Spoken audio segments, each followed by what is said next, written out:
నమస్తే. అయోధ్య ఉద్యమంలో 1990 అక్టోబర్లో జరిగిన కరసేవ మొదటి కరసేవగా గుర్తింపు పొందింది. ఆ తర్వాత 1992 డిసెంబర్ 6న జరిగిన కరసేవను రెండవ కరసేవగా పేర్కొంటారు. మొదటి కరసేవలో ఉమ్మడి ఆంధ్రప్రదేశ్ నుంచి యూపీకి వెళ్లిన కరసేవకుల బృందాలకు ఆనాటి బీజేపీ నేత టైగర్ నరేంద్ర నేతృత్వం వహించారు. కరసేవకులను మోటివేట్ చేయడంలో టైగర్ నరేంద్ర కీలకంగా వ్యవహరించారు.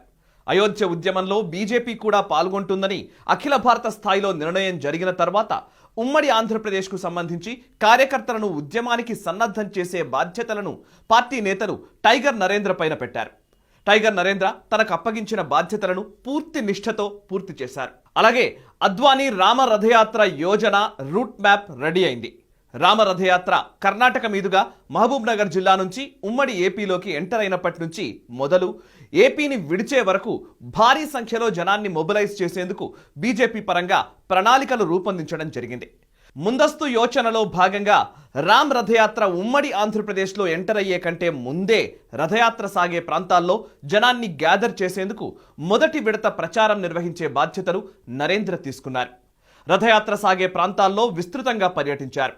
స్థానికంగా నాయకులతో విస్తృతంగా సమావేశాలు జరిపి యాత్రకు సంబంధించిన ఏర్పాట్లు చేశారు. అలాగే అద్వానీ రథయాత్ర జరిగే మహబూబ్ నగర్ నుంచి ఆదిలాబాద్ జిల్లా వరకు సంఘం తరపున ప్రత్యేక సురక్షా దళాన్ని షణ్ముఖ్జీ నేతృత్వంలో ఏర్పాటు చేయడం జరిగింది. అనుకున్న రూట్ మ్యాప్ ప్లాన్ ప్రకారమే అద్వానీ రామ్ రథయాత్ర తెలుగు నేలలోకి ఎంటర్ అయింది. అటు సురక్షా దళం ఇన్ఛార్జ్ షణ్ముఖ్జీతో సమన్వయం చేసుకుంటూ యాత్ర పొడవునా టైగర్ నరేంద్ర, ఉద్యమ సారథి బీజేపీ జాతీయ అధ్యక్షులు ఎల్కే అద్వానీ వెన్నంటే ఉన్నారు. నిజాం కాలేజీలో భారీ బహిరంగ సభ జరిగింది. అద్వానీ ప్రసంగం వినేందుకు గతంలో ఎన్నడూ లేని విధంగా సభా ప్రాంగణం ఇసుక వేస్తే రాలనంతగా జనంతో నిండిపోయింది. హైదరాబాద్లో అద్వానీ రామ్ రథయాత్ర సభ సక్సెస్ కావడం హిందుత్వ సంస్థలకు కొండంత బలాన్నిచ్చింది. ఏపీలో అద్వానీ రథయాత్ర ముగిసిన తర్వాత అయోధ్య ఉద్యమానికి సంబంధించి రెండో దశ కార్యాచరణ మొదలైంది.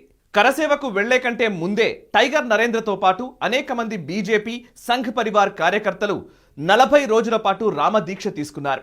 ఉమ్మడి ఆంధ్రప్రదేశ్లో నరేంద్ర విస్తృతంగా పర్యటించారు.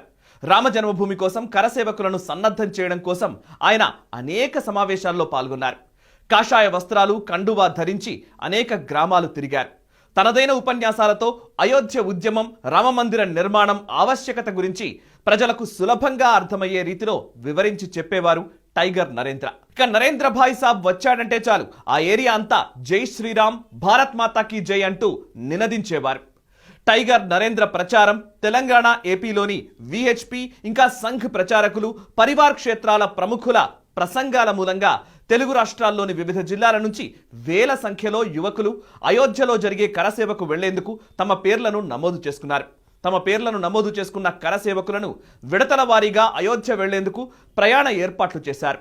యూపీలోని ములాయం సింగ్ యాదవ్ ప్రభుత్వం తమ రాష్ట్రంలోకి ప్రవేశించిన రైళ్లను ఆపి అయోధ్యకు వెళుతున్న కరసేవకులను అరెస్టులు చేస్తున్నట్టు అప్పటికే వార్తలు వస్తున్నాయి.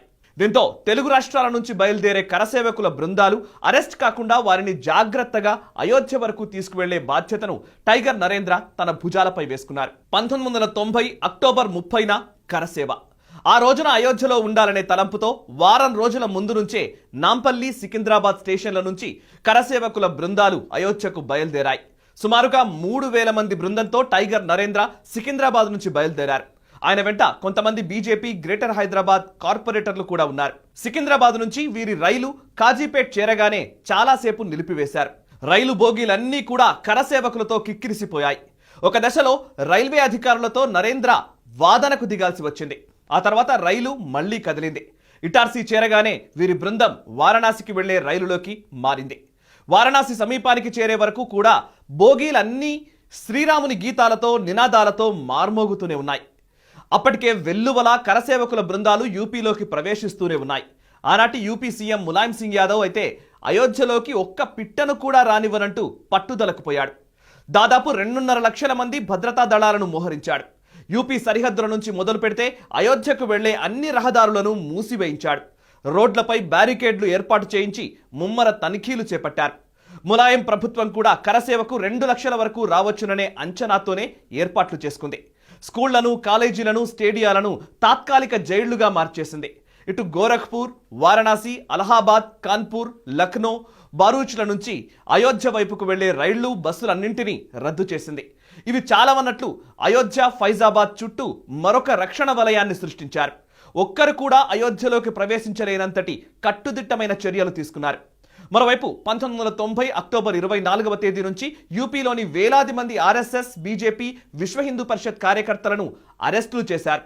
ఒక్క 24వ తేదీన 1,00,000 మంది స్వయం సేవకులను అరెస్ట్ చేసి ములాయం ప్రభుత్వం తాత్కాలిక జైళ్లకు తరలించింది. యూపీలో ప్రవేశించిన ప్రతి రైలును, బస్సును తోచిన చోట నిలిపివేసి గంటల తరబడి సోదాలు చేసింది. 29వ తేదీ నాటికి యూపీ ప్రభుత్వం అరెస్ట్ చేసిన కరసేవకుల సంఖ్య 7.5 లక్షలకు చేరింది. ఇక తెలుగు రాష్ట్రాల నుంచి వారణాసి వరకు చేరుకున్న కరసేవకుల లక్ష్యం పంచకోసి పరిక్రమ యాత్రను ఆసరాగా చేసుకుని అయోధ్య వరకు చేరుకోవడం. అయితే అక్టోబర్ 26 నుంచే అయోధ్య, ఫైజాబాద్లలో నిరవధిక కర్ఫ్యూను విధించింది ములాయం ప్రభుత్వం. నిజానికి 27వ తేదీనే పంచకోసి పరిక్రమ ప్రారంభం కావాల్సి ఉంది.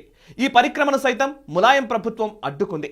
బ్రిటిష్ వారు కూడా తమ పాలనలో ఈ యాత్రను ఎన్నడూ అడ్డుకోలేదు, కానీ ములాయం మాత్రం అడ్డుకున్నాడని కరసేవకులు ఆగ్రహం వ్యక్తం చేశారు.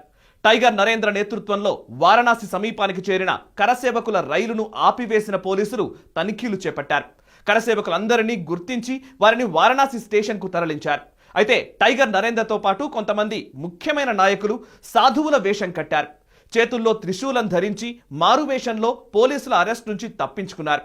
ఇక అరెస్ట్ అయిన తెలుగు రాష్ట్రాలకు చెందిన కరసేవకులను యూపీ పోలీసులు 70 కిలోమీటర్లు వెనక్కి తీసుకువెళ్లారు. వీరిని మీర్జాపూర్ జైల్లో ఉంచారు.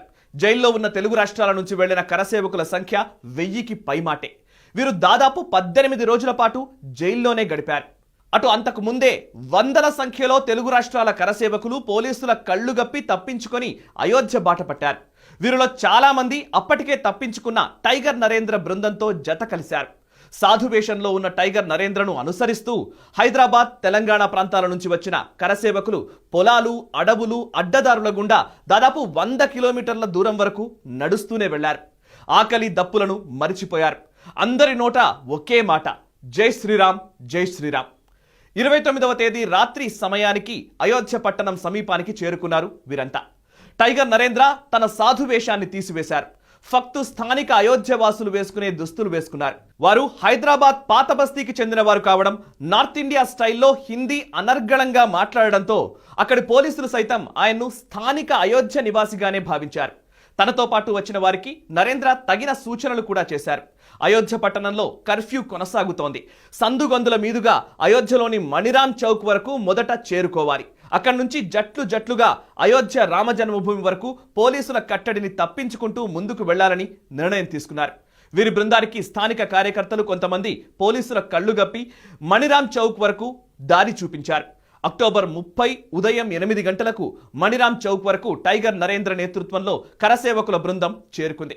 అప్పటికే అయోధ్యలోకి విహెచ్పి నేత అశోక్ సింఘాల్ ప్రవేశించారనే వార్తతో ములాయం సింగ్ ప్రభుత్వం ఉలిక్కిపడింది.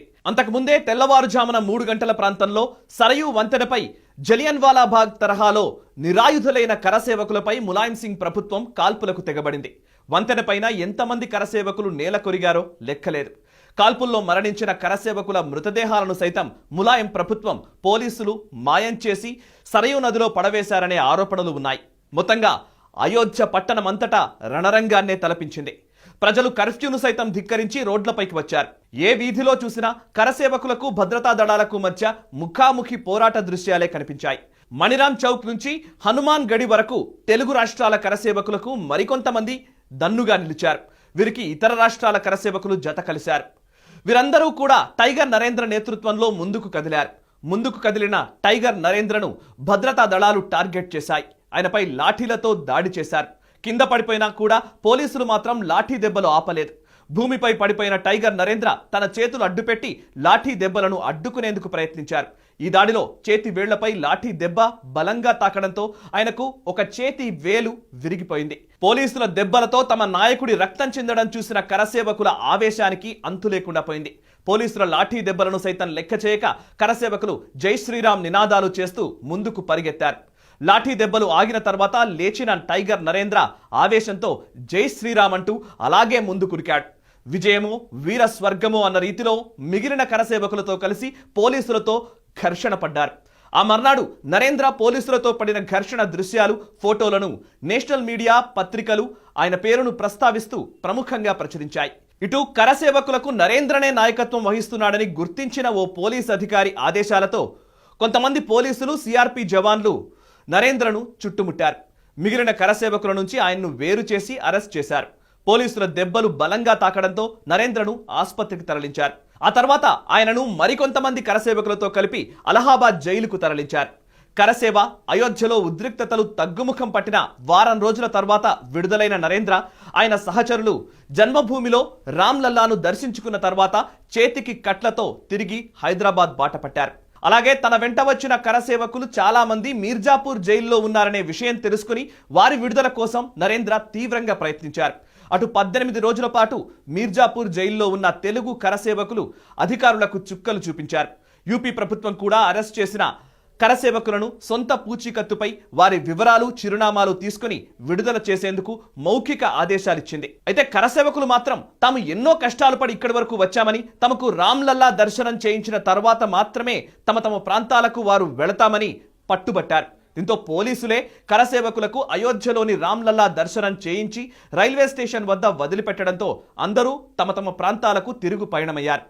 తెలుగు రాష్ట్రాల్లో టైగర్ నరేంద్ర అంటే తెలియని వారుండారు. ఆ రోజుల్లో ఉమ్మడి ఆంధ్రప్రదేశ్లో బీజేపీ అనగానే మొదట గుర్తుకు వచ్చే పేరు టైగర్ నరేంద్ర. హైదరాబాద్ ఓల్డ్ సిటీకి చెందిన ఆయనంటే ప్రజల్లో ఓ క్రేజ్ ఉండేది. మతోన్మాద మజ్లిస్ ఆగడాలకు ఎదురు నిలిచిన నేతగా ఆయనకు ప్రజల్లో ప్రత్యేక గుర్తింపు ఉండేది. తర్వాత కాలంలో చాలా మంది నేతలు హైదరాబాద్ పాత బస్తీ వదిలి బంజారా హిల్స్, జూబ్లీ హిల్స్ ప్రాంతంలో సెటిల్ అయినప్పటికీ నరేంద్ర మాత్రం తన తుదిశ్వాస విడిచే వరకు అదే పాత బస్తీ గౌలీపురాలోనే ఉండేవారు. పాత బస్తీ ప్రజలకు ఆయనంటే ఓ భరోసా. సంఘ్ కార్యం పట్ల ఆయన ఎంతో కమిట్మెంట్తో ఉండేవారు. ఇక టైగర్ నరేంద్ర రాజకీయ జీవిత విశేషాలకొస్తే 1983 నుంచి 1994 మధ్య కాలంలో హిమాయత్ నగర్ అసెంబ్లీ నియోజకవర్గం నుంచి 3 సార్లు బీజేపీ తరపున ఆయన ఎమ్మెల్యేగా ఎన్నికయ్యారు. 1994లో జరిగిన ఎన్నికల్లో కేవలం 67 ఓట్ల స్వల్ప తేడాతో ఓటమి పాలయ్యారు. ఆ తర్వాత కాలంలో పార్టీ ఆదేశాల మేరకు మెదక్ పార్లమెంట్ నియోజకవర్గానికి మారారు. 1999లో మెదక్ లోక్సభ స్థానానికి పోటీ చేశారు. ఓటమి అంటే ఏంటో ఎరగని కాంగ్రెస్ అభ్యర్థి బాగారెడ్డిని ఓడించి కంగు తిరిపించారు. అయితే ఆనాడు బీజేపీలోని అంతర్గత రాజకీయాలు ఆయన్ను తీవ్రంగా కలిచివేశాయి. రాష్ట్ర అధ్యక్ష పదవిని తనకంటే జూనియర్లకు కట్టబెట్టడంతో ఆయన నొచ్చుకున్నట్టుగా పార్టీ వర్గాలు చెబుతాయి. అలాగే ఒక ఓటు 2 రాష్ట్రాలు తీర్మానాన్ని నాటి బీజేపీ అగ్రనేతలు పక్కన పెట్టడంతో బీజేపీని వీడి తెలంగాణ సాధన సమితి అనే పార్టీని ఏర్పాటు చేశారు. అనంతర కాలంలో కేసీఆర్ పిలుపుతో తన పార్టీని టీఆర్ఎస్లో విలీనం చేశారు. 2004లో జరిగిన ఎన్నికల్లో మెదక్ పార్లమెంటు స్థానం నుంచి మరోసారి ఎంపీగా గెలిచారు. యూపీఏ హయాంలో కేంద్రంలో సహాయ మంత్రిగా కూడా పనిచేశారు. తర్వాత జరిగిన కొన్ని పరిణామాలతో టీఆర్ఎస్కు దూరమయ్యారు. ఇంకా అనారోగ్య సమస్యలు చుట్టుముట్టడంతో క్రియాశీల రాజకీయాలకు దూరం జరిగారు. అయితే తాను ఏ రాజకీయ పార్టీలో చేరినా తన గుండె మాత్రం ఎప్పుడూ బీజేపీ పక్షానే ఉంటుందని ఆయన తరచూ చెప్పేవారు. తెలుగు ప్రజలు ఎంతో ఆప్యాయతతో పిలుచుకునే ఆ టైగర్ నరేంద్ర 2014 ఏప్రిల్ 9న స్వర్గస్థులయ్యారు. ఆయన తనయులు ఆలే జితేంద్ర, ఆలే భాస్కర్ తండ్రి చూపిన బాటలో పయనిస్తున్నారు. జాతీయవాదమే ఊపిరిగా హిందుత్వ నినాదాన్ని వినిపిస్తూ భారతీయ జనతా పార్టీలో కొనసాగుతున్నారు. అయోధ్యలో భవ్యమైన మందిర నిర్మాణం జరుగుతున్న ఈ సందర్భంలో టైగర్ నరేంద్రను ఒకసారి స్మరించుకోవడం, వారికి శ్రద్ధాంజలి ఘటించడం, అయోధ్య ఉద్యమంలో ఆయన చూపిన తెగువను, పోరాట పటిమను ఇప్పటి తరానికి తెలియజేయడం మనందరి బాధ్యత. ఈ వీడియోను ఖచ్చితంగా 10 మందికి షేర్ చేయండి. అయోధ్య ఉద్యమ గాథలకు సంబంధించి 10 మందికి తెలిపే ప్రయత్నం చేయండి. Thank you very much.